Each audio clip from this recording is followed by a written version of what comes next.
and welcome and good evening. This is Going Well, I think, with David Cooper. I am, you guessed it, David Cooper. This is Going Well, I think, the show where no one's listening. No one cares. That show where every episode's the last episode. Today is going to be great. In about 10 minutes' time, we'll have Conspiracy Corner with conspiracy theory expert Nathan Radke, and we're going to talk about something wild called Havana syndrome. It's an inexplicable, not well-defined, but definitely happening ailment that has afflicted American embassy workers in Havana. The symptoms are bizarre, the circumstances are extremely strange, and we're going to pick it apart along with all the conspiracy theories with my friend Nathan Radke.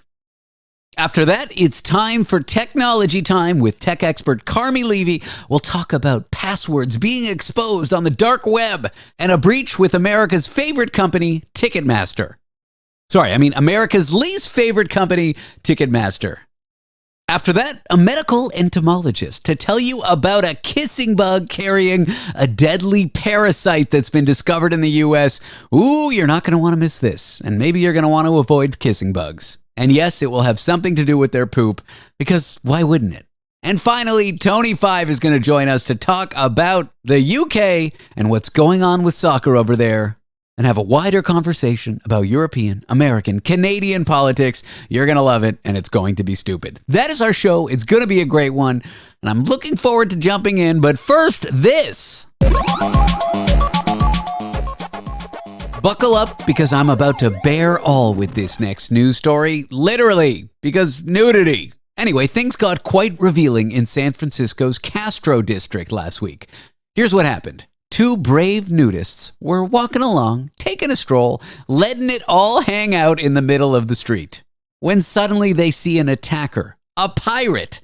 Yes, he was described as a pirate wearing a pirate outfit, and this attacker is waving a blowtorch and threatening a tourist. This is starting to sound like a fever dream, isn't it? So anyway, our two heroes, our naked men, leap into action. One of them, who says he's normally a quiet guy, delivers a right hook to the attacker, something that would make Rocky proud. And the other naked dude, he delivers an upper hand smack to the face to our pirate. And they nailed him. Pun fully intended. Imagine being a pirate and getting decked by a couple of nude do-gooders. That is a story for your grandkids.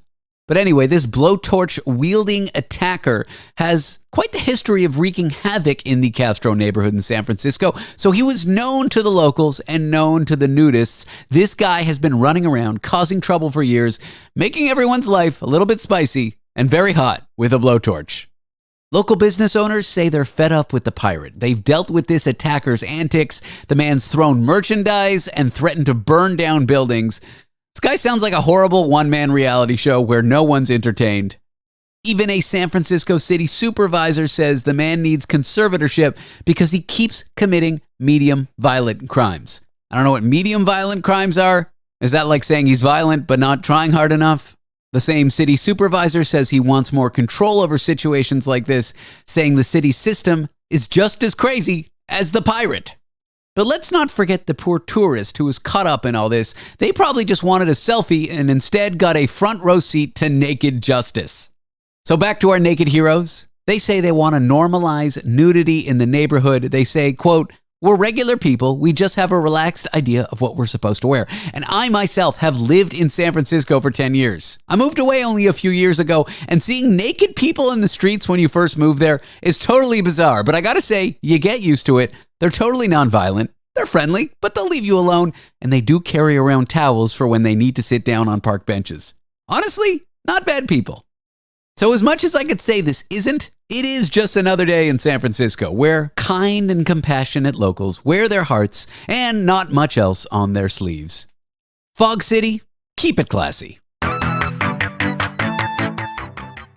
We go to Hong Kong now to tell you a slithery tale with snakes. Get it? Slithery? In Hong Kong, a man decided he needed a bit more excitement in his life. So what does he do? No, he doesn't go bungee jumping. He doesn't even take up pickleball. He tries to smuggle 104 live snakes into mainland China by stuffing them into his pants. I don't even know what to say. Let me repeat that. A man in Hong Kong tried to smuggle 104 live snakes into mainland China by stuffing them into his pants. It hits just as hard the second time as it does the first. Now, I've heard of having a snake in your trousers, but this is taking it to the next level. Customs officials at the checkpoint the man was apprehended between Hong Kong and mainland China stopped the guy and found 6 canvas drawstring bags sealed with tape in his pockets. I guess the guy thought to himself, hey, what's more natural than a bunch of bags full of snakes in your pants? I'll never get caught. But when the officers opened up the bags, it's snakes they found in all shapes and colors. And when they counted them up, 104 slithering friends. And now, these aren't just your garden variety of snakes the man was smuggling. We're talking milk snakes, western hognose snakes, corn snakes, Texas rat snakes, and bull snakes. Honestly, sounds to me like the guy was trying to start a petting zoo in his pants. Now, thankfully, none of the species were venomous. No one was hurt, not the man, not the customs officials. But even so, if something bad happened, imagine trying to explain it to a hospital. So how'd you get bitten, they might ask? Well, you see, it all started with this pair of pants. Now, Chinese customs didn't specify whether this guy was arrested, but they did warn that violating regulations could lead to legal consequences, especially with transporting weird animals across the border. No kidding?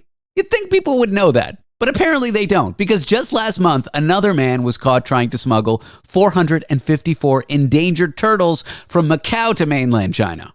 Maybe these two guys were in cahoots. Perhaps they were planning a reptile reunion. But folks, zooming out here, I think there is a moral to this story. And that is, if you're thinking of taking a wild journey across a border, maybe leave snakes out of your pants. Otherwise, you could end up like this guy whose plans really constricted him. Get it? Because constrictor snake? Oh my God. I gotta first tell you about ITV, legally known as Channel 3. Simply, it's a British free-to-air public broadcast television network. Now that we've gotten that out of the way, I've got some juicy news for you. You might think of British police as having a tough job, running around with their billy clubs, beating up protesters. But wait till you hear what's got their knickers in a twist this time. ITV has launched a new comedy show called Piglets about trainee cops. And boy, the police are not laughing about the show's title. Apparently, calling rookie officers piglets to British cops is a bit of a no-no. Oh no! The police federation in that country is all up in arms, calling the title highly offensive. I mean, come on, we're talking about a TV show here, not a new line of police-themed pork products, although those might be delicious. But anyway, the acting chair of the British Police Federation said the name was disgusting and inflammatory. She's worried that it will put officers at risk. But really, if a bit of name calling is what's putting officers at risk and putting their safety over the edge, maybe it is time to rethink police training sessions. Might I suggest a thick skin workshop? Dare I say a thick pigskin workshop? ITV, for their part, has defended the show's title, saying that it's a comedic and endearing play on words. Because nothing says endearing like comparing your local Bobby to a barnyard animal. And if you're worried about the quality of the show, fear not, it is brought to you by the folks behind Green Wing and Smack the Pony. Shows I've never heard of, and have no idea whether they're good, but expect lots of laughs and maybe a few borderline HR complaints is what I'm being told. Now, the term piglet. It stems from pigs. And it does have a bit of history here. It got popular back in the 1960s with the Black Panthers in California, an organization whose history stands up to power, in particular, shitty police behavior. But that was in the 60s, so it's not like ITV is breaking new edgy ground here. But anyway, if you're in for some lighthearted TV, in particular for a show that makes cops mad, perhaps causing a constable to cringe, how's that for alliteration? Piglets might just be the show for you. But, as always, humor is subjective.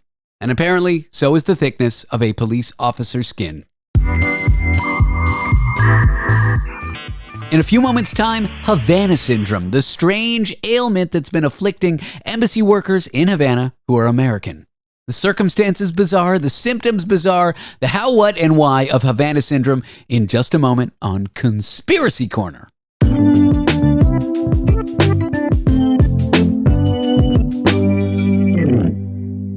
It is time for Conspiracy Corner. We are going to discuss Havana syndrome. When I first thought of this syndrome, I thought maybe it's just the desire for cool cars, wicked music, the impulse to move to an all-around hip and funky city. That is not what the syndrome is. It is something a little more. Something involving conspiracy theories, maybe involving weird sonic or microwave weapons, psyops, chronic symptoms that last for months, balance issues, cognitive problems, insomnia, headaches. Sounds like what listening to my voice can do to people. We're going to discuss Havana syndrome and conspiracy theories with Nathan Radke, cultural history professor and podcaster of the Uncover Up Conspiracy Cast. Can you say podcaster of? I think that's not correct English. Not important. Nathan, welcome. Thanks for having me on. And I believe it is caster of pod. I like it. Caster of pod, Uncover Up. Long pause, intentional. You were recently in Havana, which has something to do with Havana syndrome in the sense that it's happened to officials who've been in Havana, or at least they've claimed it's happened. How was Havana? I've never been. I hear it's an amazing place to visit. It is a fantastic place. If you can imagine if modern Paris and modern Detroit had a baby, it would kind of look like Havana, in that there are amazing, beautiful buildings there, and they are also almost completely ruined and rubbled. Exactly. It's run down, but it's gorgeous run down. Like even the cars, they barely run, they spit out exhaust, but they're kept amazingly and they're super cool cars. Exactly. The food is fantastic. The people are interesting. The daiquiris are very tasty. I highly recommend, if you're allowed to go to Havana, I highly recommend it as a destination. I don't know if I am, because I'm a Canadian citizen, but I'm a U.S. person as a green card holder. So I think I need to ask the State Department. It's a whole to-do to go there as an American. I actually think it's pretty easy. You just got to request and they say yes, unless they think you're like a terrorist or something, in which case they probably wouldn't let you travel anyway. But yeah, it's a whole thing. But I imagine it's like a photographer's dream. Like if you're a photographer, Havana is the place you want to go to shoot things. It's extraordinary. And if you study conspiracy theories, I've never been to a city that has been as touched by conspiracy, or just you stumble over conspiracies as you're walking through the city. It's extraordinary. There are shot down bits of American spy planes lying on the ground. There's bunkers where people hid. And of course, one of the main things that's there is the site of Havana syndrome, because we have the American embassy right along the water there. What a transition getting us back on topic here. That's why you're the best in the biz, and that's why I love having you on here. Havana syndrome. Give me the brief overview. What is it? Why is it coming up in recent years? And then we'll zoom into the specifics of sort of some of these claims and things like that. All right, so 2016, Havana, there are some American and Canadian embassy workers who start to report something strange. It appears that they've developed some kind of odd illness with cognitive, vestibular, ocular, motor dysfunction, sleep impairment, headaches. These are serious things, and people are definitely experiencing them. That's the thing about this conspiracy theory. Something is definitely going on. Unlike so many of the ones we talk about, there is something here. And there were reports that these individuals had appeared to have sustained an injury to widespread brain networks. And the question was, what was causing this? The American State Department, once this was investigated back in 2017, said that diplomats were either attacked deliberately with a sound device or were somehow exposed in a way that caused them to suffer these very severe symptoms. There was maybe some kind of weird new weapon. So this is happening to diplomatic officials, American ones predominantly, working and living in Havana, where a state where America has a somewhat tense relationship with. It's a checkered past. It's a pretty sketchy checkered past. So we get these people evaluated. We believe their claims of their symptoms. Whatever's happening to them is real. But where the conspiracy theories come in is, what's the mechanism? Why is it happening? And who's doing it? If anyone's doing it, is it a natural phenomenon? Is it a psyop? Is it weird microwave or sound warfare? What are some of the conspiracy theories, and what are some of the leading theories as to why this happens to American officials who go to Havana? Well, we're going to look at three different hypotheses, and each of them is sort of fascinating, and each of them has something to it, and each of them has an interesting background. So the first hypothesis is that this was some kind of strange audio weapon. Because the thing is, a lot of the people who reported the symptoms also reported hearing weird noises. And so the question was, is there some kind of new sound-based weapon? Because, of course, sound is energy, and sound energy can have some weird effects. Infrasound, for example, is really ultra-low sound waves, and they can cause shallow breathing, hyperventilation, blurred vision, increased heart rate. And sound has been weaponized in the past. When I was riding in the streets of Toronto during the 2010 G20 summit, I had silicone plugs in my ears because we had heard rumors that the police might be using sonic weapons against protesters. Wait, were you rioting or were you just protesting and the cops considered you to be rioters? That's the one. It was more like that. Yeah. Thank you. I remember those G12, G9, G8, G some number summits in Toronto where they set up the barriers and detention centers. I was there on day one protesting and I'm like, you know what? As much as I care about the people, I also just couldn't be bothered. That's basically apathetic is my political. I'm not proud of it, but that's where I'm at. And you didn't want to get blasted with one of these alleged sound weapons. There have been some. There was something called the Mosquito anti-loitering device, which was a sound weapon that had an engineered sound that was high enough so that young people could hear it, but us old people with our damaged hearing wouldn't notice it. And so then you could use it to just irritate young people, and the olds would go about unencumbered. But was that what was happening in Havana? Was it some kind of strange sound weapon? Well, there was a lot of recordings made of the sounds that people were hearing, and they were analyzed. And it turned out that the sounds were actually crickets. So maybe not sound weapons. Now, I know we're going to go through three possible explanations or plausible explanations or conspiracy theories as to why this is happening. But while we do it, I want to dig a little deeper. Because as I've read about this, some people think that Russia may have something to do with this. You know, Russia and Cuba have a cozy relationship. Think the Cuban Missile Crisis. Are there those who think that it's not Cuba acting alone, but that it's Russia somehow trolling or poisoning or combating against American diplomatic officials? Well, that has certainly been what has been suggested by the American government, that this is not an independent Cuban operation, but that this long history that the Cuban government and the Russian and before them the Soviet government has had, and the fact that Russia and America do have this sort of uneasy relationship right now. And because there is this long history of these two countries doing strange things to each other throughout the Cold War, yeah, Russia has been looked at as the potential culprit if it is a weapon. And I'll give you an example of some of the weird stuff they've done. From 1953 to 1976, the American embassy in Moscow was being irradiated from a nearby apartment building by the Soviet government. To give diplomatic officials cancers and stuff? We don't know why. We still don't know why. It was the strangest thing. They detected that just all day long, they would be blasted with about 5 microwatts per square centimeter from this nearby apartment building. They were shooting microwaves at the American embassy. And what's interesting is that the American government found out about this, but didn't tell the embassy workers. Why? Because it was the Cold War and everything is top secret. And so what happened was in 1965, so this has been going on for over a decade, that for some reason the Soviets have been bombarding the American embassy with radiation.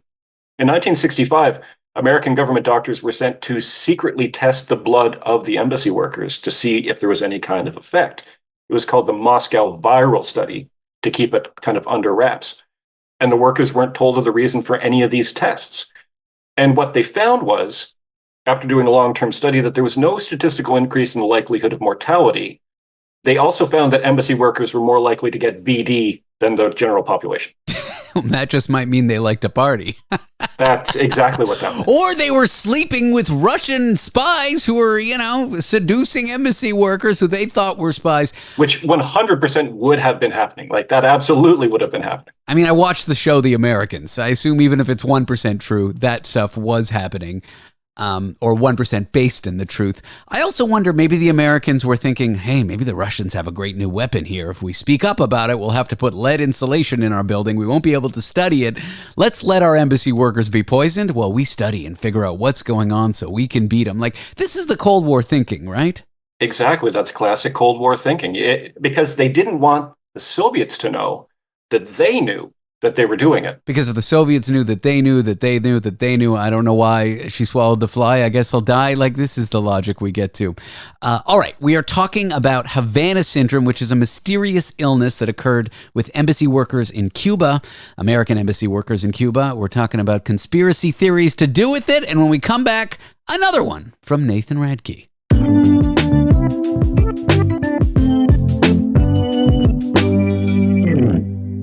Really very properly weird. Good. I was rolling when you said that. Really very properly weird. That is what you're about to hear on Conspiracy Corner with Nathan Radke, a cultural history professor and host of the podcast The Uncover Up. He's a conspiracy theory expert, and we're talking about Havana syndrome, a mysterious ailment that embassy workers in Havana caught, American embassy workers. The symptoms are odd. Balance issues, cognitive problems, mental issues. There's a lot of speculation as to what it was, why it was, how it happened, whether it's real at all. A lot of conspiracy theories surrounding it. And Nathan's walking us through a few. And the one you're about to describe gets weirder and stranger. Let's go deeper and deeper, Alice. All right. So in the previous segment, we talked about the fact that for decades, the Soviet government was bombarding the American embassy in Moscow with radiation. So DARPA, which of course is basically an association of American mad scientists, said, maybe there's something to this. Maybe we could also build like a microwave weapon. And so what they were working on in something called Project Pandora was to answer the question, could you blast microwaves into a person's head, which would then cause them to hear voices inside of their head, which you could then use to command them to do things? I'm speechless. Okay, that's, I guess, plausible. Maybe.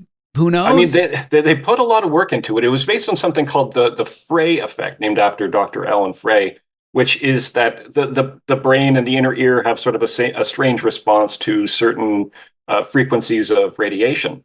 And so in this experiment, they were able to broadcast very simple phrases into the heads of people, with the idea being that you could perhaps pass yourself off as a deity and just sort of order someone to stop fighting and say, hey, this is God, stop fighting.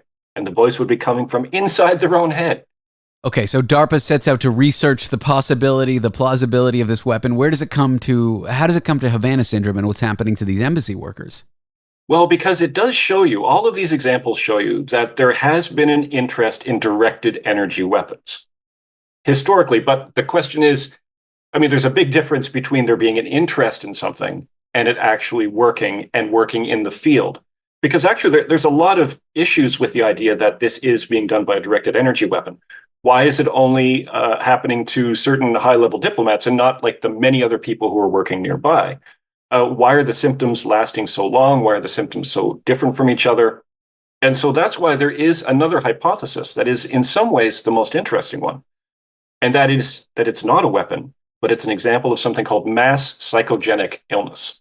Is this just mass hysteria? Is this the fancy way of calling mass hysteria when a bunch of people seem to think something's true together at the same time and they sort of, hallucinate's not the right word, but they imagine things that are real that aren't.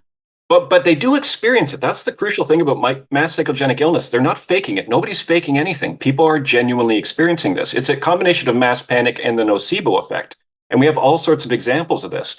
In 2016, 165 people in Devonshire, England fell ill and blamed giraffes because it had just been reported in the news that giraffes communicate with each other through low-frequency humming, and there were giraffes at a local zoo.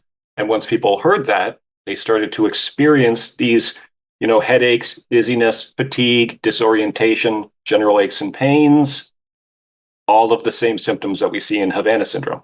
I mean, this may seem far-fetched to people, but go to like a weird out there church where everyone's standing in the pews, speaking in tongues, thinking that they're communing with God in the same way at the same time, sort of like mass hallucination or mass hysteria, or people kind of believing these things that aren't real. Well, debatable, I guess. Is God real? I don't seem to think he or she is, but not important. I just mean this is not so unusual, right? Yeah, because we're so social. Think about the medieval dancing manias where people would dance for days and days until they dropped dead. It appeared to be a contagious thing. There are so many examples where once information about a potential, I'll give you another one. 2022, there was a bunch of protests in front of New Zealand's parliament buildings, and the protesters were all, fired up about vaccines and things like that. But then a rumor started to spread that the New Zealand government was using a radiation weapon to sicken the protesters and break up the protest. And once that rumor started to spread, the protesters all experienced headaches, dizziness, fatigue, disorientation, general aches and pains, and took to starting to wear tinfoil hats in order to protect themselves from the radiation weapon. Classic. So that's the question. Is it possible that the people who are suffering from Havana syndrome, which again is very real, these people are suffering, but is it perhaps an example of this mass psychogenic illness, which seems to be the consensus of groups like the CIA and the FBI at this point? I want to get to that in a second because there's something interesting. There was a 60 Minutes coverage on this exact topic, and something was said. Something that was said was pretty interesting to me. But before we get there, there may be some evolutionary benefit to mass panic, like illness, diseases. Our ancestors dealt with these things, but they didn't understand them. Like insects spreading disease, like they didn't really understand this stuff, but it was all around them. And I'm sure they dealt with pandemics. We seem to deal with one every, 100 years? So I wonder if there's some evolutionary benefit to panic. Those who panicked, like our common ancestor with monkeys, those who panicked based on nonsense may be more likely to survive because every now and again it wouldn't be nonsense. I wonder if it's something like that. Absolutely. Imagine if you are a cave person, you're sitting around with all your cave people friends, and one of you throws up because they've eaten something poisonous. There's a very good chance that you've eaten something similar. So even if you're not actually sick, it makes sense for you also to throw up. I mean, this is kind of why when you hear somebody vomiting, you get the same sensation that you want to as well, because we're empathetic, we're sympathetic, and we're hypersocial. And so having shared experiences like that can, in some ways, sometimes help the entire group. But here's a counter argument, and here's where the conspiracy theories come in. As I was reading about this and watching that 60 Minutes piece, somebody said that the bar to prove something bizarre, a new weapon, a secret weapon by a foreign adversary that is being deployed and making people sick, the bar to prove that to the American government is so high it's almost impossible to do it. So there's no world where they could really prove, short of like the Russians leaking plans for this device or them figuring out how it worked and capturing one, if one exists. Like the bar's so high that, or at least that's being claimed by someone who's advocating for the people suffering from Havana syndrome. The bar's so high that the government's never going to admit that anything is there. So they're always going to say it's that third case, that it's mass panic, that it's psychosomatic, that it's people suffering from the nocebo effect. It's not a real thing. What do you make of that? It's this person who works in the government is basically saying, there's no way we can prove this. We just can't do it. Well, I mean, for an extraordinary claim like there's a brand new weapon that has these bizarre effects, there should be some very solid evidence to that. And that's the thing, especially when it could cause an international incident. What's fascinating is the FBI looks into this in 2018, and they argued there was not evidence to indicate this was a deliberate attack. The CIA, famously willing to delve into paranoia, in 2022, they claim, nope, it's unlikely that this syndrome is being caused by a deliberate technological attack by a foreign power.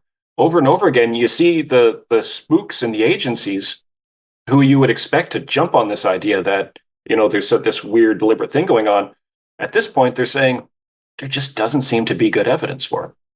I like your counter to my point. Extraordinary claims require extraordinary evidence, and a new class of weapon oddly being deployed at embassy personnel. Like it seems like such an odd place. Of all the places that Russia or Cuba or any foreign adversary, whether it's a country, a state actor, or maybe some weird terrorist group, of all the places, why an embassy in Havana? It seems a little weird. Yeah, because who gains from it? And I suppose you could ask, they were just sort of interested in testing it out, and so why not use embassy personnel? And of course, any embassy that you encounter is going to also have spies on it, at it, just the nature of embassies. And as we've seen historically, sure, these countries will try pretty much any kind of bizarre new weapon against their enemies. But at this point, we don't have the evidence that this particular thing is caused by a deliberate weapon, but we can wait and see. Having said that, if I visit Havana, I'm probably not going to visit the American embassy. I don't want to take the chance. I don't want to take the risk. I did stand in front of the embassy for like a good half hour trying to contract something and nothing. Absolutely nothing. I don't know. I think it makes a lot of sense now. You agreeing to be on this show is very odd and bizarre cognitive behavior that you're exhibiting, but I thank you for doing it anyway. Oh, well, that's a good point. I'm going to have to think on that. Nathan, what can I look forward to if I looked up the Uncover Up Conspiracy Cast, your podcast? Well, we've got what we call a junk drawer episode coming up soon, which means we just take a bunch of random conspiracies and we talk about those. We've been spending a lot of time looking at the history of the Illuminati and secret societies. And we've got one coming up soon that's interesting on this sort of the way that in conspiracy world, what's fiction and what's reality have a strange relationship to each other. Nathan, I always appreciate your time. Thanks for going over this with me. Well, thanks for having me on. Nathan Radke, a cultural history professor at Humber College in Ontario, Canada. Check out his podcast. Just search The Uncover Up. Coming up next, it's time for Technology Time, a stupidly named segment with a bright technology expert, Carmi Levy. We'll talk about password leaks and a new social media app for Gen Zs that's taken off and that you probably haven't ever heard of.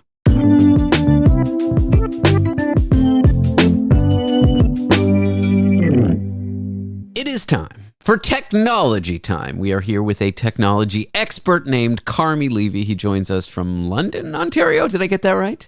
Yes, the London that people are disappointed in when they hear about it. It's like, where did your accent go? I'm not from that London. I'm from the one in Canada, the boring one. I call it Big London and Little London, and most people have never heard that before, but when I say it, they immediately get it. I'll say, did you go to Big London or Little London? And they'll immediately get it. I think I should co-opt that. I'll give you credit for it, I promise, but I really like that. It's yours. Okay, thank you. You're very kind. Technology stories. There has been a report of a 10 billion password leak. That is a lot of passwords. That's more than 999 million, 9.9. I don't know. It's a lot. It's a lot. That's all I'm saying. But I'm actually not that worried about it, Carmi, and I'll tell you why once we get into the story. First off, how does a password leak happen? What does that even mean for someone who has no idea? They see it in the media. They think, oh, leak. Passwords are stored in a water tank and the faucet is dripping. What does that actually look like? Like if I'm a nefarious person and I think to myself, I want one of those 10 billion passwords to steal your identity and open up a new credit card or whatever it is I'm going to do. What does it mean? How do I use it? And where does it appear on the internet?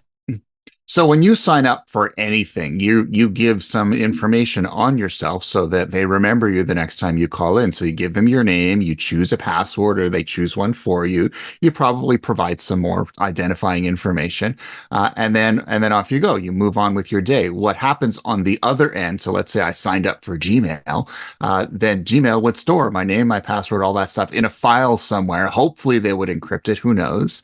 And hopefully they would protect that from prying eyes, that some hacker or cyber criminal wouldn't be able to come in from the outside and steal that file, break into the digital equivalent of Fort Knox. And that's what's happening here. So in many cases, these files that hold all that identifiable information, including passwords, are being breached. They are being stolen. They're not as secure as they could be. In some cases, they're ransomware attacks. In other cases, it's an insider attack. Whatever the kind of cyber attack type it is, the bottom line is a file with passwords and names in it ends up in the hands of criminals, and then they in turn they'll either use it for their own purposes to sign into your accounts and rob you blind, or they'll sell that information to other criminals. They'll usually post it somewhere on the dark web, the part of the web that isn't accessible through just regular Google searches. They'll make it available to other criminals for a price, of course, and then those other criminals will then use it against us. But bottom line is when you hear of a breach like this, it's someone got a hold of passwords and then stuffed it somewhere online, saved it somewhere online for other criminals to use as they see fit, which of course means that basically the keys to our digital kingdom, anyone else has access to them now. Here's why I'm not too worried about it.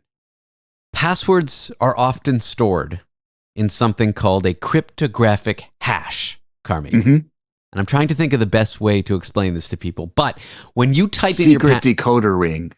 No. Secret decoder ring. I feel like I'm trapped in an episode of, or in Tron. Or what's the one with what's the one? God damn it! The movie, The Replicants. What is this movie I'm talking about? I don't know. The Replicant movie. Oh, Blade Runner. I feel like I'm trapped in Blade Runner. Okay. So when you type in your password to most, like I'll say 99% of websites, they run it through this algorithm. to generate what they call a hash.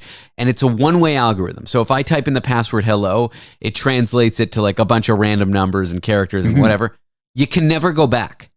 You can never go from the random numbers to hello, but you can always go from hello to the random numbers. So the way they check your password is, well, you typed in hello, we run it through this hash, we get this random sequence of numbers, call it 1, 2, 3, 4, 5. We know that when you first entered your password, it turned up as 1, 2, 3, 4, 5. Therefore, your password matches, which means, for those who I've lost, your passwords are rarely, if ever, stored in plain text. They are rarely, if ever, stored in a way where you can just take what you steal from a company and work backward. So the way that these are useful is, okay, I have a hash now. I want to try 10 billion known passwords. I don't want to try every known, random sequence of characters, but I want to try these 10 billion known passwords. So it's basically, it's called a dictionary attack. I'm going to try every password against this cryptographic hashing algorithm. Yeah. Keep bashing against the door. Exactly. And hopefully I'll get a match to what I stole. These types of attacks are pretty dated, and they don't actually work that much anymore because there's a lot of techniques to mitigate them. And one thing companies do is they make you use an uppercase letter, a non-letter character, 12 or 15 different characters, and they force you to make these horrible passwords. But basically, they're in a way they're protecting you, although not really, because you're just going to reset it every time because you don't remember unless you use a password, assistant program. Anyway, not important. I've probably lost people, but I'm not too worried about this particular one. But what I am more worried about is a breach that's been in the news with Ticketmaster. And that isn't just, hashed or encrypted without the possibility to decrypt passwords. This is like people's addresses, their credit card numbers. This is stuff that actually can be used to steal identities or to rob you off your credit card or these kinds of things. It's not the first breach of Ticketmaster. And I actually used to work in the ticketing industry, so these kinds of things are not so unfamiliar to me. Do you want to walk me through the Ticketmaster breach? Yeah, we first started hearing about it early last month when a hacking group known as Shiny Hunters said that they had stolen the contact information and financial information from 560 million Ticketmaster account holders, and or basically people who had bought tickets from the company, and said that they would release that data unless the company paid a $500,000 ransom. Now, Ticketmaster did not respond. We heard nothing about it afterward. But then this week, we started seeing reports that the company had sent out emails to Ticketmaster customers saying their data might have been included in a breach, a loss of data, and told them to, these are the precautions you need to take. They offered information monitoring and the usual response. So it isn't clear if this is one attack or if it's multiple attacks that are linked. What is clear, though, is that potentially contact information like name, address, phone number are out there, as well as financial information, credit card numbers, debit card numbers, expiry dates, exactly the kinds of things that could allow someone to make purchases on your behalf without your knowledge. And we're already seeing reports of individuals who did receive those letters that they are noticing anomalies on their credit card statements, that they're seeing small transactions that in the hands of cyber criminals, they're using this information to commit digital fraud. And we likely will see an increase in the prevalence of identity theft attacks and other financial attacks against these victims in the months and years to come. So the scale and the scope, significant. Ticketmaster, a company that has a very long history of cyber insecurity, let alone being investigated by the DOJ for antitrust and monopoly. But they are, they're very significantly a company that has really never been at the top of its game when it comes to cybersecurity. And now they have been victimized on a large scale, and it is affecting well over 500 million account holders. So the reason this causes me such, and I'm about to say my favorite word, and don't worry, I will define it. The reason this causes me so much schadenfreude, it's a German word, which means I take pleasure from the misfortune of others. Now, I'm not taking pleasure from the misfortune of the customers. That's awful. I would never wish identity theft, financial theft. I would never wish that kind of stuff on a customer. But I do feel a great sense of joy when this happens to Ticketmaster because they are such a hated company because of their monopolistic practices, because of their jacking up prices, because of their fees. I mean, they are one of these bizarre companies that everyone knows of, everyone hates, and yet they still have this huge monopoly. They're worth all this money, and they just keep on keeping on, and no one seems to be able to take them down. I used to work at a competitor called Eventbrite. It's a competing ticketing company, and it was so hard to breach that industry because of these monopolistic practices, how they have venues that can't leave them, they buy up venues, they partner with all the big acts, and so there's like, it's very hard to get a big act to sign on to your smaller ticketing company because who knows why. Not to mention the fees, which is what I started this rant with. Yeah, I'm rooting against them. And it's not just because I used to work for a competitor. It's just because they're such an awful company. Well, I think, and I, it's fun. That was my first thought when I saw these headlines start to break, was that, this is a company that everyone already hates. This is another reason to hate them. What's frustrating about this is that normally in the event of a major cyber attack like this, consumers often ask themselves, how can we protect ourselves? How do we reduce our risk going forward? And one of the first things they do is they say, okay, well, who else is in the space that I can use? I won't use them. I'll choose to shop somewhere else. And the frustrating thing here is there is no one else to shop from. In other words, if you want to buy that concert ticket or that event ticket, in many cases, you have no choice. You have to go through Ticketmaster. I always try to see if I can buy a ticket directly through the venue or directly through the artist, see if it's an option. And 99 times out of 100, it always comes back to Ticketmaster because they've essentially locked down the industry.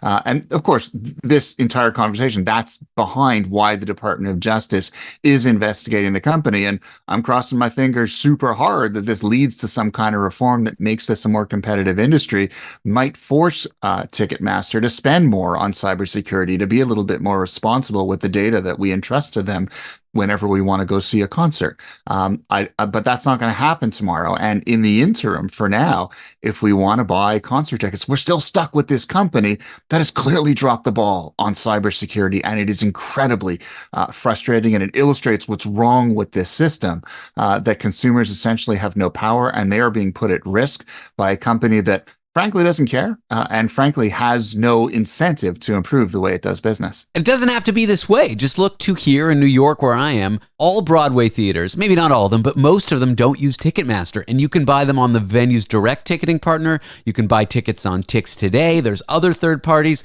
There are systems where you can have multiple choices for who you buy tickets from. So it's kind of interesting. And it doesn't have to be this way. And yet here we are.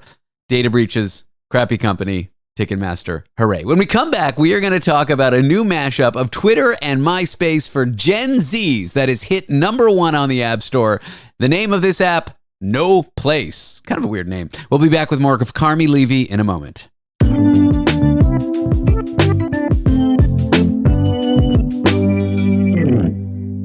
It is time for Technology Time with Carmi Levy, technology expert.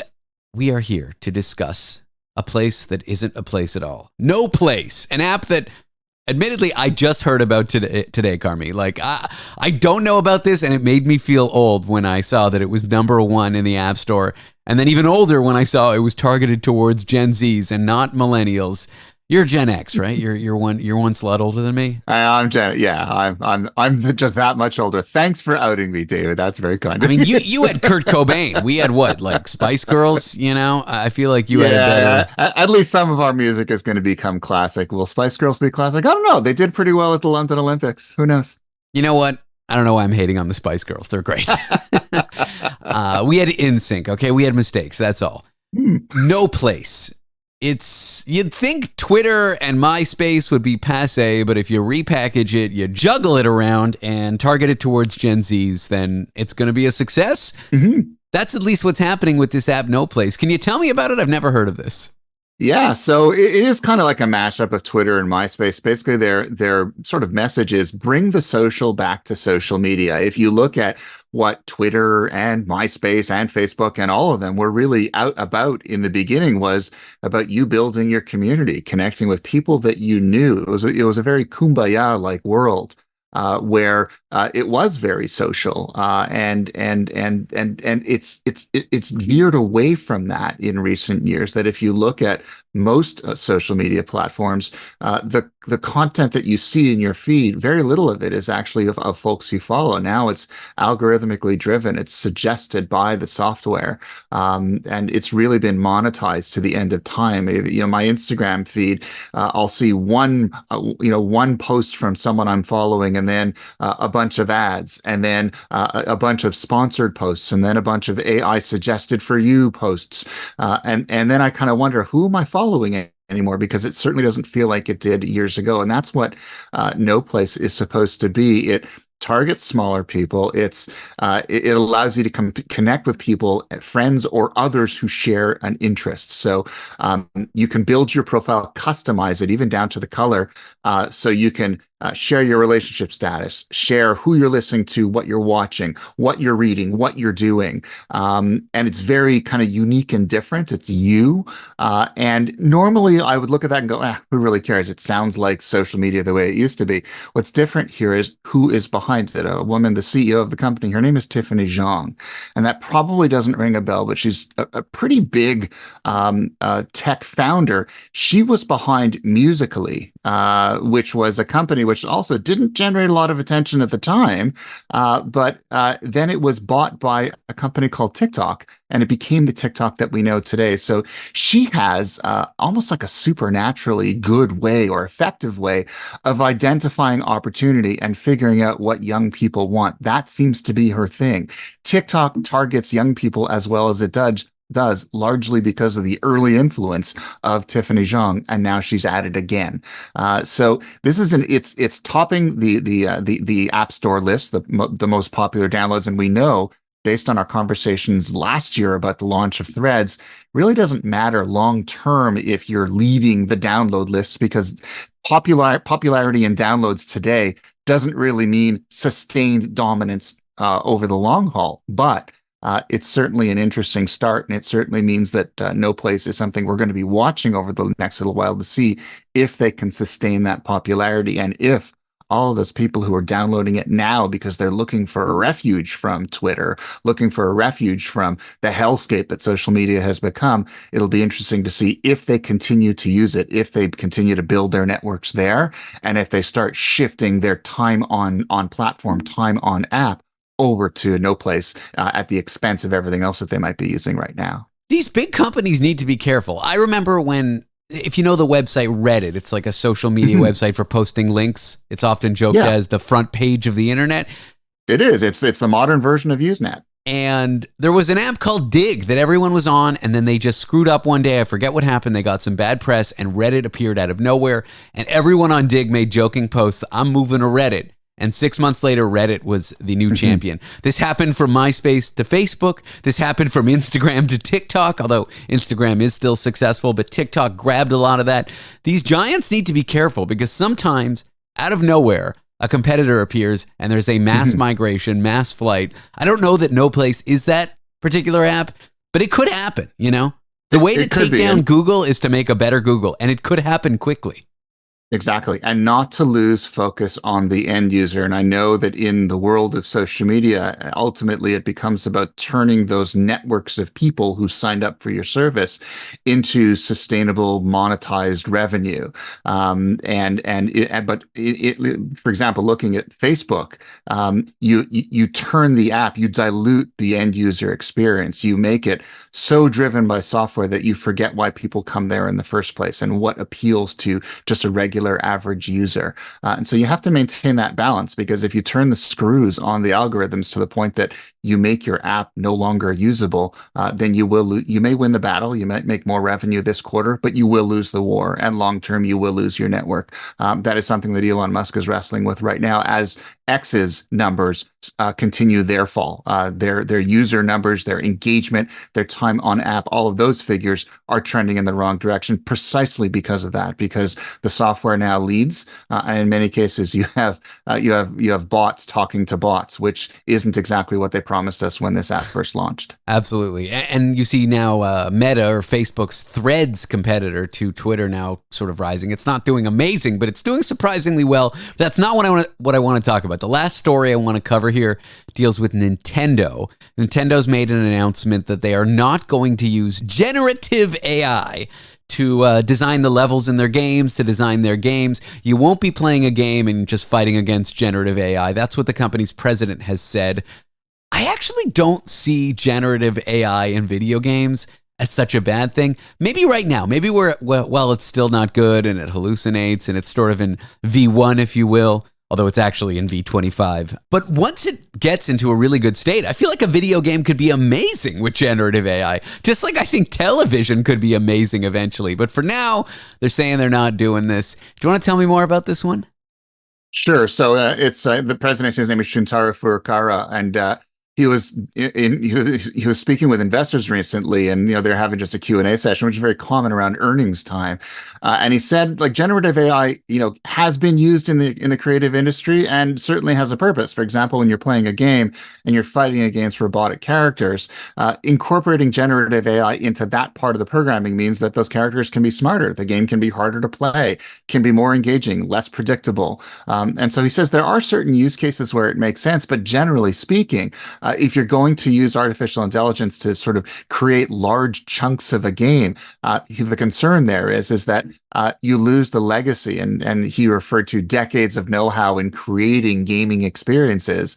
He says Nintendo does that particularly well, character-driven gaming, and incorporating AI into that process would dilute that experience, dilute what makes Nintendo, what makes them unique.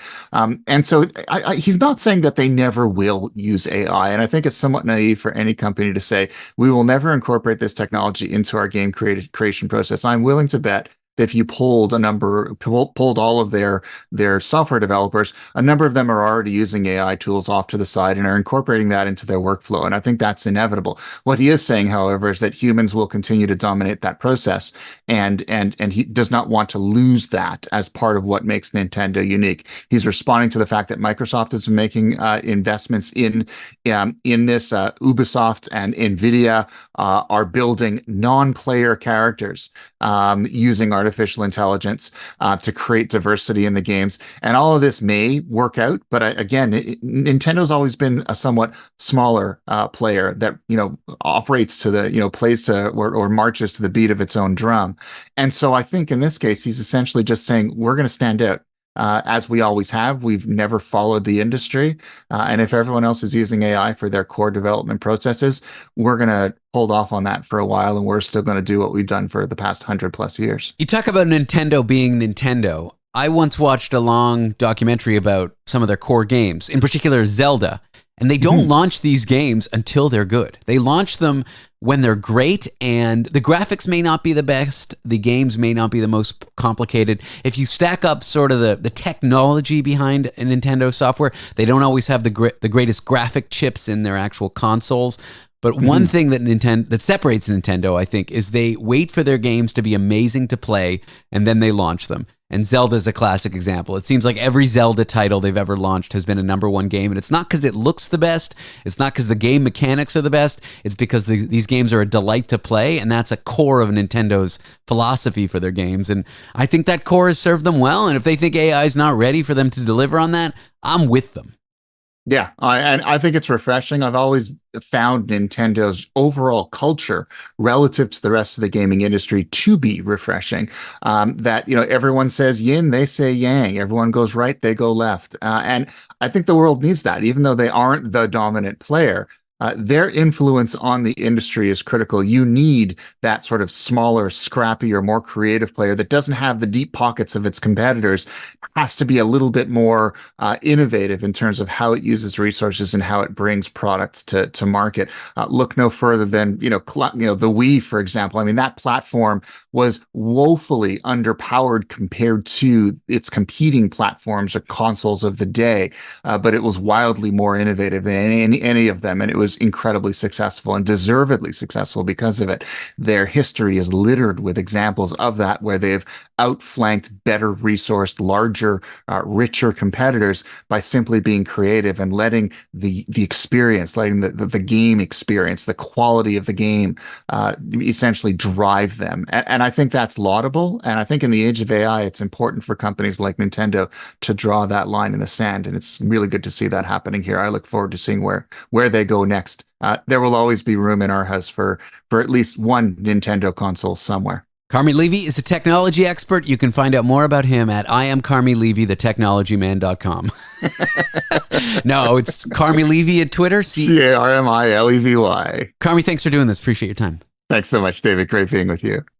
Kissing bugs. They sound romantic, but they might not be. There is a parasite that is deadly that's been newly detected in kissing bugs found in Delaware. We're about to talk to a medical entomologist about all of that and whether you should be worried or whether it's just the media blowing kissing bug diseases out of proportion. Something that happens, I guess, often, maybe. Find out next.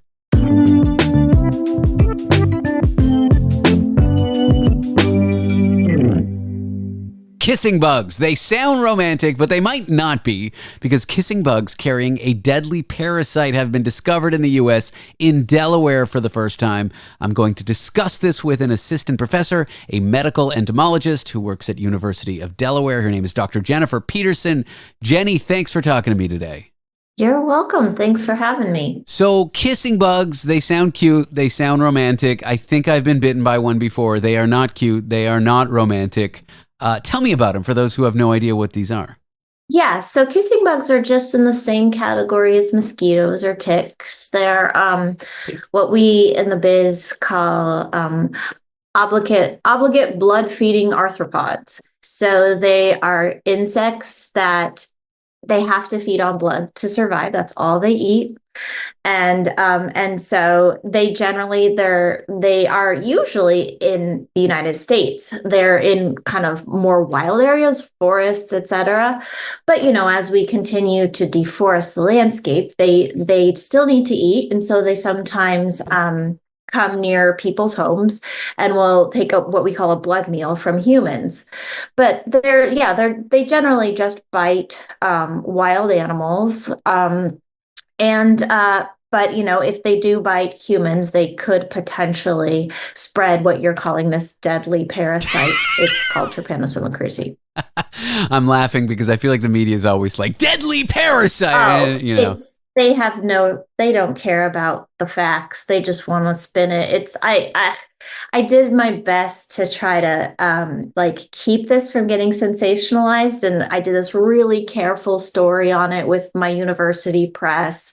And then someone from the AP just lifted the story, gave no credit to the university, and then added in the words deadly. And all right, it's a parasite. Should we be worried about it? We will get to that in a moment. And I love that the media does this. It's my favorite thing. I do it all the time, but then I don't mind being corrected, of course. So they're called kissing bugs. My understanding is because they bite you near your face. That's the only reason for the name? So I guess, they're only called kissing bugs in English. They have a million different names in Spanish and in indigenous languages of the Americas and in Portuguese. But for some reason, then I don't know who decided to call them kissing bugs in the US, because that's not what any of the names translate to in other languages. But yes, like the sort of classic. So keep in mind, there's over 160 species. Okay. And they all occupy different niches in the environment. And only a few species have adapted to live inside human homes. And none of those species are here in the US. But in the places where those species are, and they're living and breeding inside human homes, they would come like the kind of stereotype or classic situation is they creep out of wherever they're hiding at night and go looking for a blood meal when the people are in their bed. And so what's the thing that's exposed when you're under the covers? Generally your face.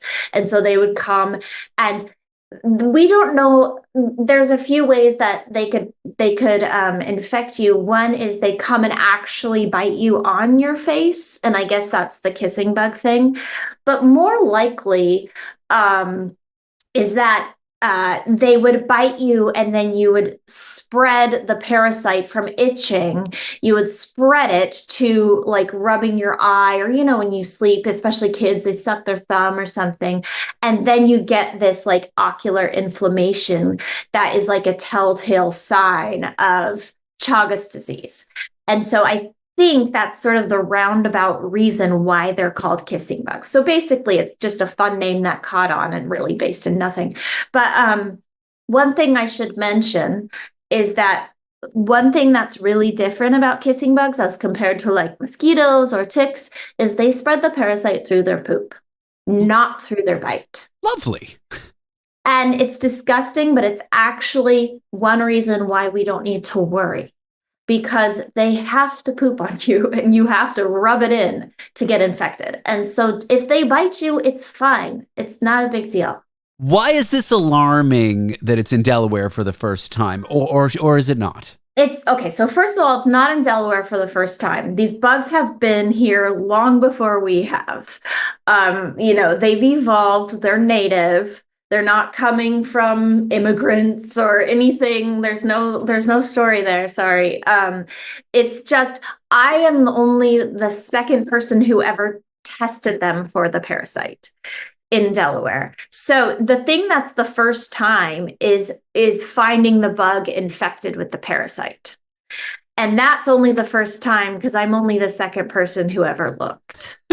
So this story has been wildly taken out of context. Oh yeah, I know. Sorry, I should. Maybe I'm ruining everything. No, but there's a lot of fun facts we can still well, learn. I see your passion. I mean, it's clear that you have enthusiasm for these insects because you're one of, I guess, two people who've done the testing. Let's talk about why they're so interesting to you and why you're studying them, rather than this sensationalized story that's a non-story.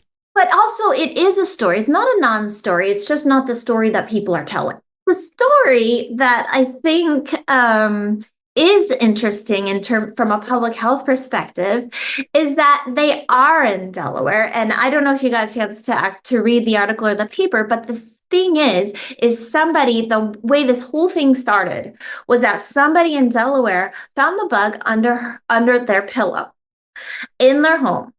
And this is a nice home. It's not like they're living in a shack, and they tried desperately to get someone to ID the bug for them. Multiple calls to the CDC, their infectious disease doctor, pest control companies, and no one for months could get it. And then finally I started UD and I'm like, oh, this is a kissing bug, but the anxiety that this person went through, because there's a complete hole in the system. There was no information available for this person.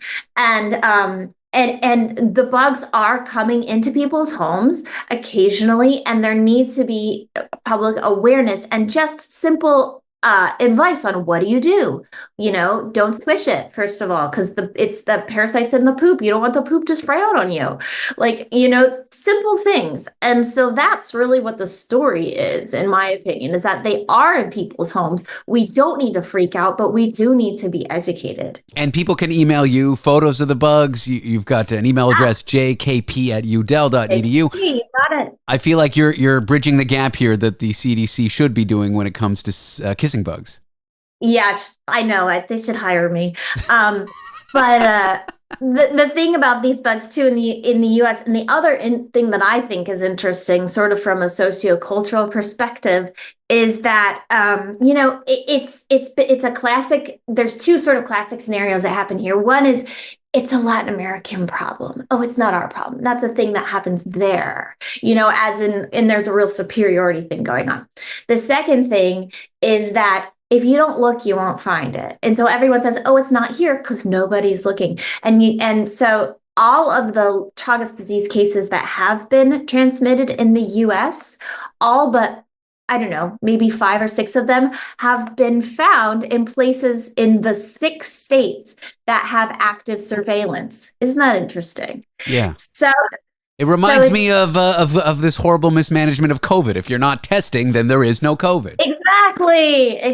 It's just, and so there's no one really to blame. I mean, of course, we're going to focus our efforts on Lyme disease, which is, in Delaware by the end of the summer, 60+% of deer ticks have Borrelia, which causes Lyme, which is terrifying. So of course we're going to focus on that.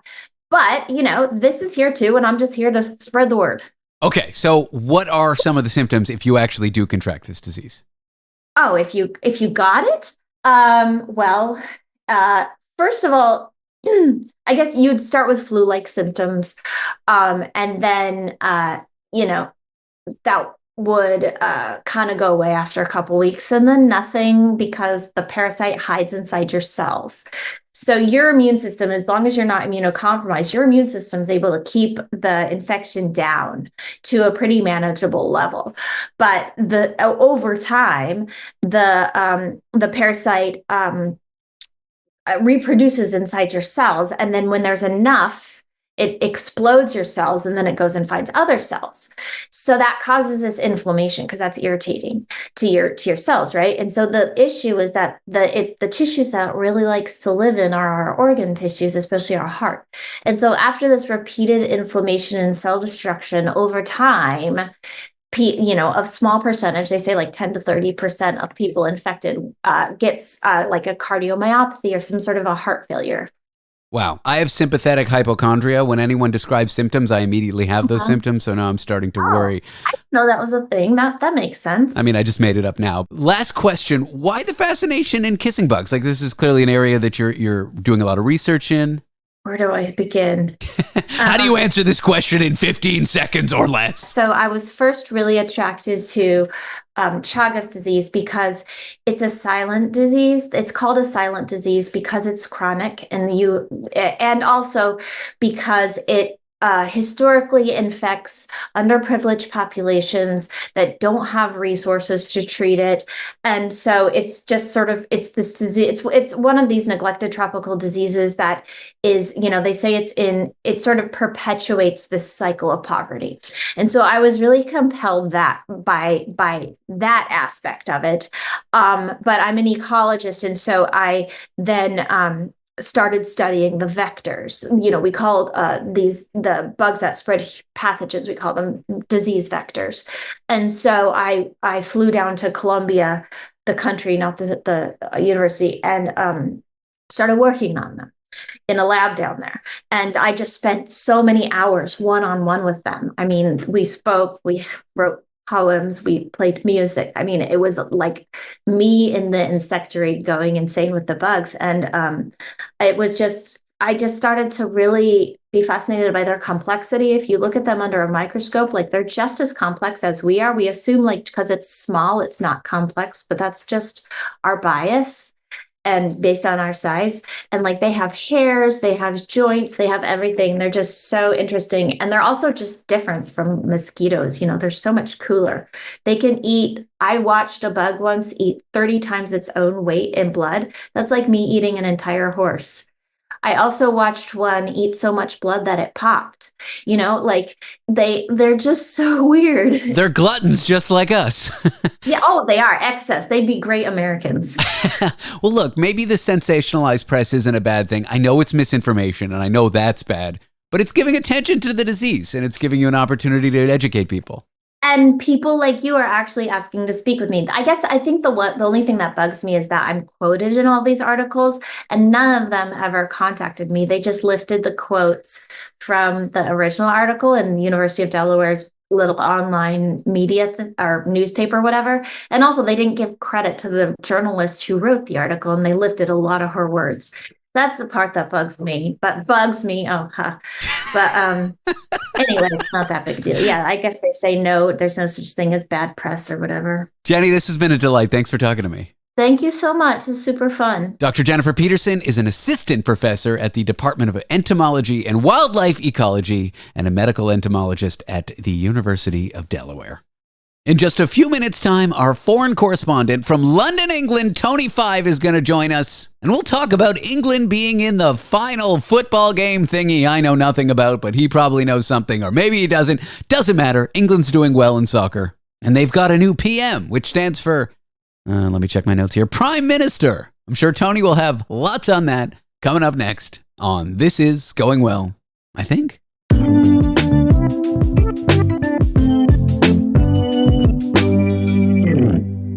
The man is here. He's foreign, he corresponds, but is he a foreign correspondent? That we will find out. He joins us from London, England. His name, Tony Five. Tony, welcome! Oi, oi, England! It's coming home, David. It is coming home, my friend. I don't understand what any of those words mean. I assume they have to do with baseball. Yeah, absolutely. So the English football team are in the final of the Euros. You will hear a lot of English people saying it's coming home based on a song probably sang about 50 years ago when England believed the trophy was coming home. It still hasn't come home. Apparently, it's caught in customs somewhere. But yeah, the whole mood of the country, the mood of the nation, is expectant. I don't think we'll win, but we may do. We're playing Spain on Sunday. And one of my big things, David, is when nominal people say we. I have nothing to do with the team, David. I'm not playing for them. I don't pay for them. They're not a we, it's they. Mm-hmm. I'm not involved at all. I've got no say in how they play. I don't pay for their tickets. I don't choose their trousers or their trainers or sneakers, as you guys call them. I thought you did choose their underwear, though, or shorts, or what do you call them? Do you call them shorts or pants underwear? Underwear are pants or underpants, and then shorts are shorts that you'd wear, swimming shorts or maybe going for a run. And pants are trousers. No, trousers are trousers. God knows what you guys talk about. Trousers are trousers. No, American people call trousers pants. Yeah. No, that's not what we call them. We call them trousers. If you said, I'm going out in my pants, people will think you're going out in your underwear, your G-string, your tighty-whities, whatever you want to call them. Wow, it's almost as if we have regional dialects of the same language. Thrilling stuff. You play European football over there, which is actually played. I'm not peeing, David. I dribble a little bit, David, but I mean, I'm not doing it fully at the moment. I said peeing, not playing?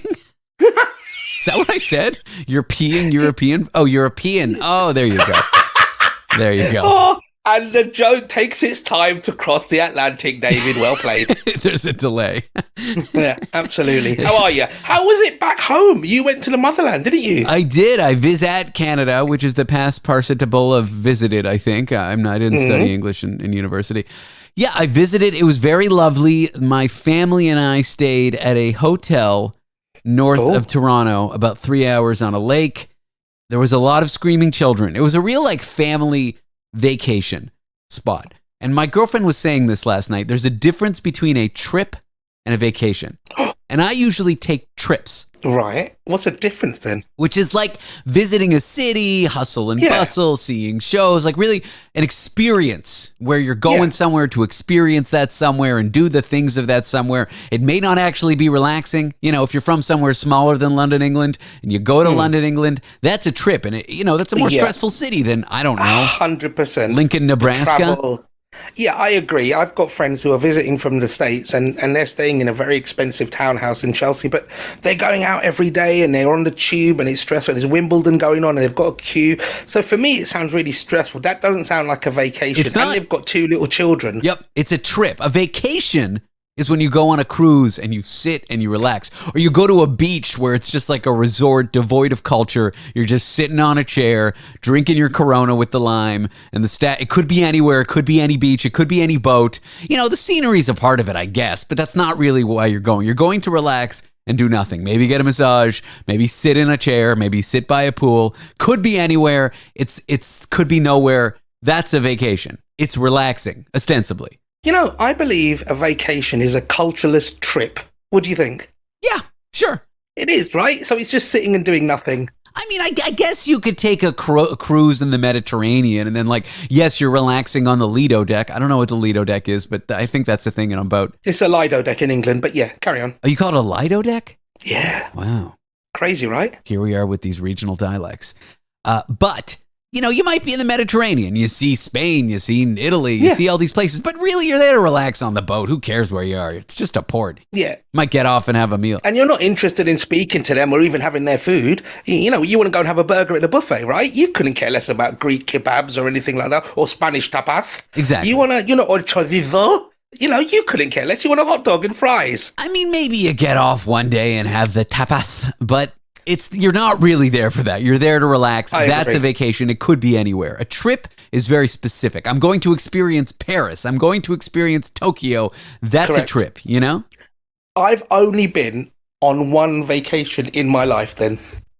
I haven't been on one. Well, this was one. We went to a resort north of, it was beautiful. It was on a lake, but it could have been any lake. It could have been any country. We were at the hotel, eating at the hotel. It was fine. Good. Did you enjoy it? Could you switch off? Well, my family's a lot, dude. Like the conflict, the fighting. It's stuff I don't really talk about on my show too much. I often talk about my conflict with my parents and my one brother who's my friend, but my other siblings and us all as sibling, I don't know, it's kind of private and it's not that interesting, but we don't get along that well. No.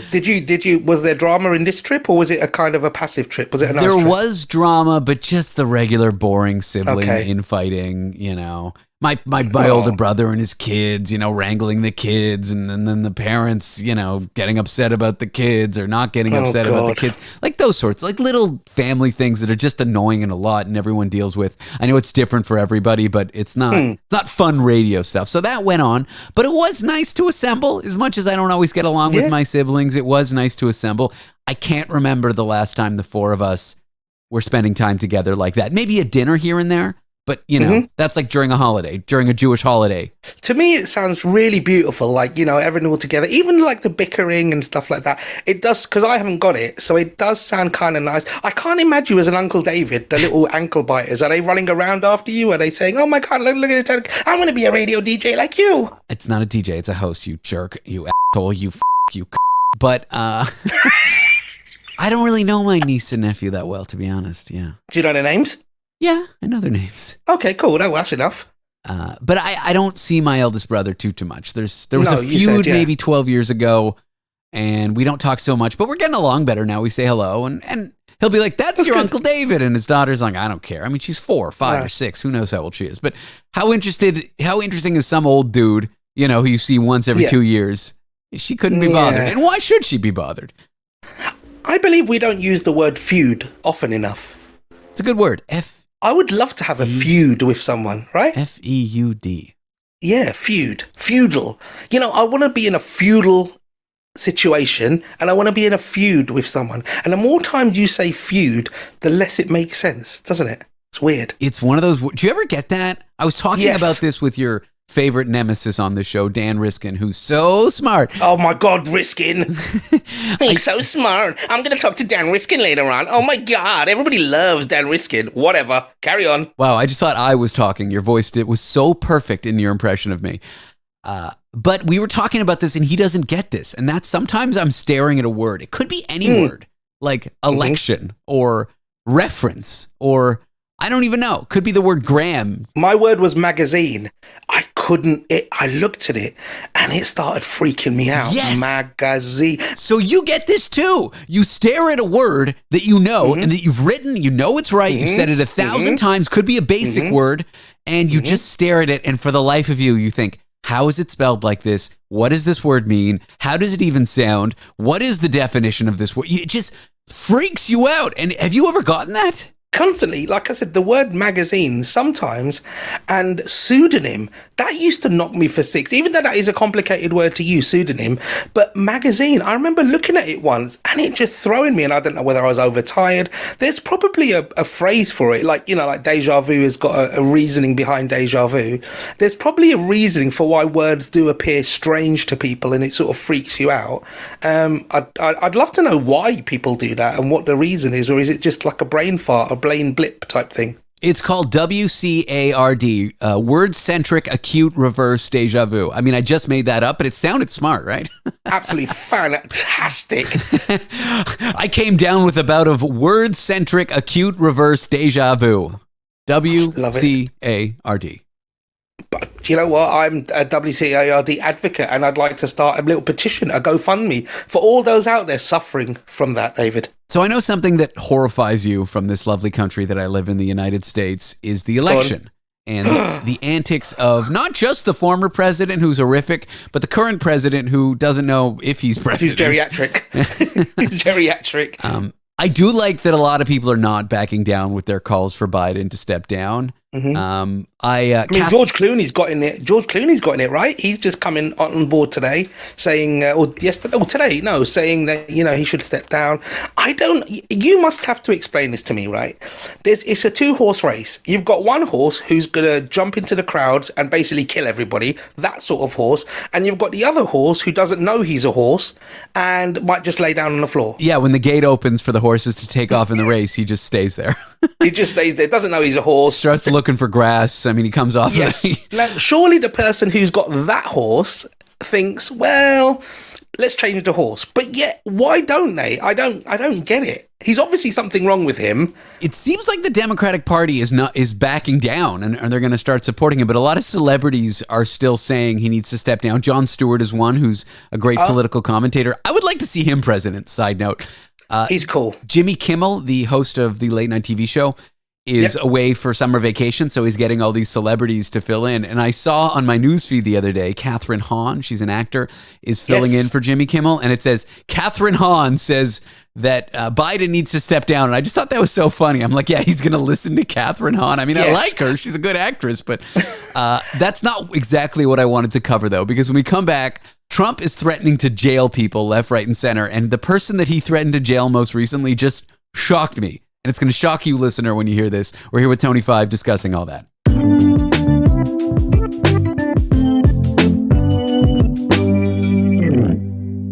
We are here with foreign correspondent Tony Five. Tony, welcome back, my friend.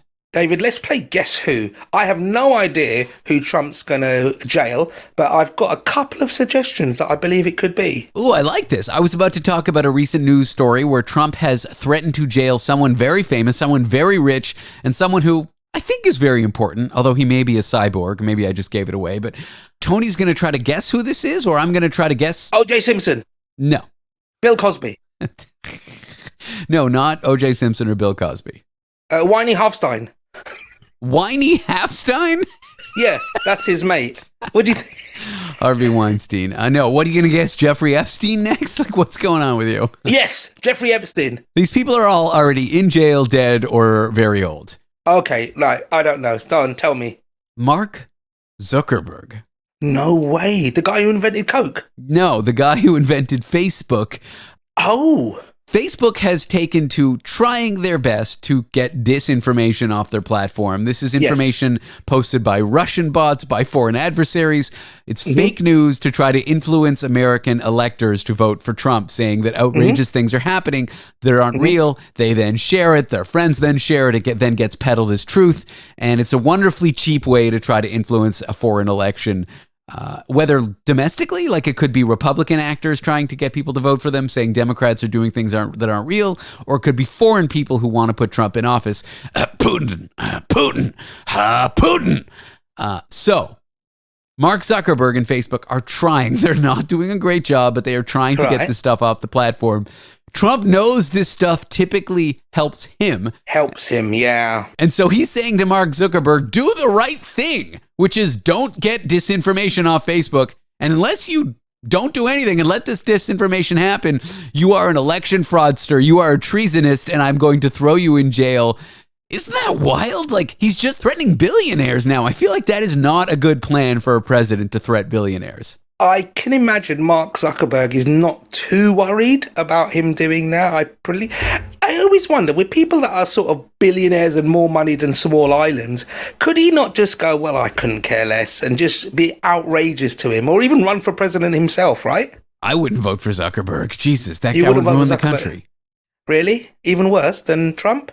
The problem with these Silicon Valley archetypes, these billionaires who own these tech companies, they really believe they're doing the right thing all the time. Okay. And that's, to me, so perverse. Like, if you go to Wall Street and you go to Goldman Sachs, if you go to the big banks, if you go to the stock market, if you go to these terrible financial companies that you've never heard of that just rob people and steal money and resources from foreign countries, like McKinsey's a big one, that consulting firm. Yep, if you go to these companies and you ask the average rich person who works there, are you doing the right thing? I think they'll say no. I think they'll say it's America. I'm trying to make a buck, but no, I'm not adding good to the world. But if you go to these tech companies, they really believe that they're making the world a better place. Oh, wow. Okay. That's what scares me about people like Mark Zuckerberg. He really believes Facebook is connecting people and changing things and doing good and not influencing elections in a bad way and creating children who are addicted to social media and just creating awful, so that's what scares me about them, and that's why I don't want them in power. But what do you think will happen? Like, if it does look like Trump's gonna win unless something completely strange happens with Biden or he drops out and somebody else comes in. I mean, at this stage, I think anybody could come in. We've got that guy Count Binface who's in England. If he had dual nationality, I'd vote for him in the States. But, you know, how can it carry on? For those who weren't listening last week, Camp Binface is a parody candidate who wears a bin, kind of looks like a Darth Vader meets garbage bin character who's running for prime minister. Unfortunately, he didn't win, although it was close. No. I think he did better than Rishi Sunak. But Rishi.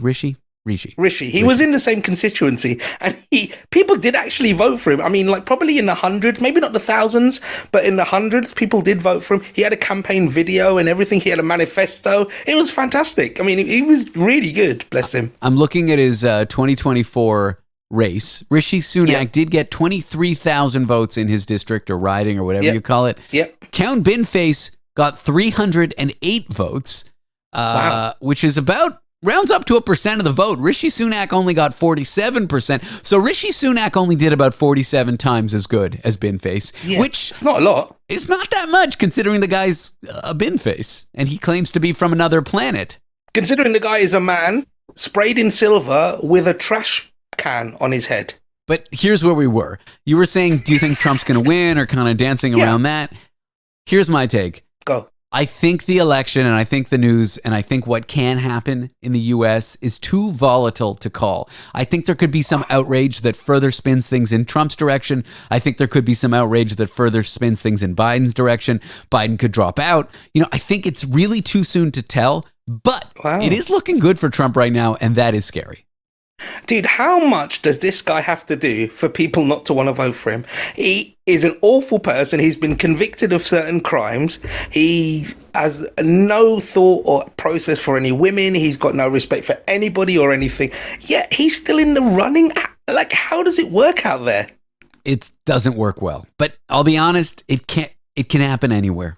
It really can. Yeah, I suppose. Yeah, I get that. I don't mean to bring like Hitler and the Nazis into this, and I'm not David always bringing in Hitler, for Christ's sake. This is the one time I bring it in, and maybe not that joking away. If you look at Berlin pre-World War I, pre-Hitler, pre-World War II, it was a thriving, liberal, cultural, wonderful place that was tolerant, wonderful rights for LGBTQ people, like in a way that other countries didn't have. The burlesque scene, the drag scene, it was like a really tolerant, forward society, and that happened. So it can happen anywhere. Don't think you're impervious to it. Let's just hope. I mean, it didn't happen in France. Le Pen came close, but she didn't win. No, and this is what I was going to say.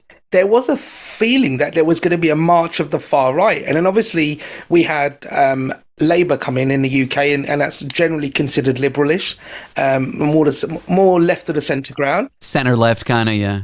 Yeah, more left of the centre ground. And obviously France, where they thought Marine Le Pen was going to make a huge whitewash, and she came third. You have got some still quite far-right countries like Hungary and Poland where they still don't like the LGBT community, and they're quite big advocates of anti-migration, things like that. But they haven't really taken off yet, to be fair. But yeah, we'll see. The one thing I like about France... Croissants. And its rise of the right is like they're wonderfully racist, they're white supremacists, they're awful, they're ultra right wing, but France is so wonderfully fucking feminist that a leader of that party can be a woman, and I like that. You know what I'm saying? Like in the US, if the right came up like that and kind of destroyed the country, it would definitely be a dude, and I like that in France it was a woman, although I am super glad she lost, and hopefully this happens in the US too. Hopefully there's enough to kind of quiet it down and make it go away. But you got to be vigilant. It can happen anywhere. Yeah, I agree. Like, things can flip-flop so quickly. But, I mean, I feel for the world. If Trump comes in again, Mighty Don, what will he do? There are lots of people that kind of justify his time in office, saying that things were good when he was there and the economy was stable, and, he was quite threatening and people didn't want to mess with him, and with Sleepy Joe at the wheel, people kind of are taking advantage. I don't know. I don't know enough about American politics to feel that. I just feel that he's just not a nice person, and maybe politics shouldn't be personal. It shouldn't be judged on how I feel about the man. But yeah, we'll see what happens. I don't know. There are mechanisms in the U.S. to take him down if he wins. There's impeachment. There's the Supreme Court. I know that these judges and I know that these politicians who can take him down will be MAGA or Make America Great Again sycophants. Like they will be the people that follow him off the bridge. But I'd like to think that if he went too far, if he became, quote unquote, the Mad King, which it kind of feels like Game of Thrones. It feels like he's the Mad King. Absolutely. I would like to think they would take him down. There are mechanisms for the government to take down the president that are enshrined in the Constitution. But yeah, let's just hope he doesn't get elected. Let's hope it doesn't come to that. And let's hope if it does come to that, he will get taken out of office and taken down. That's my Has hope. it ever happened? Has the president been ever taken out of office?